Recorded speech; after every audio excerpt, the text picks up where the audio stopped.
Good morning. অন্য এক যাত্ৰা আকৌ আজি অন্যদিনাখনৰ দৰে ওলাই আহিছোঁ। অলপ খোজকাঢ়িম, এক্সাৰচাইজ কৰিম।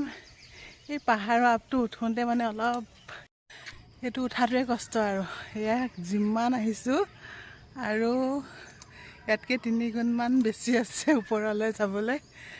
বহুতেই মানে উশাহটো ছুটি হৈ যায় মোৰ এইখিনি আহিলে। ইয়াত উঠিলে গোটেই জাগিৰোডখন দেখা পোৱা যায় আৰু এইপিনে জ্যোতিনিবাস স্কুল,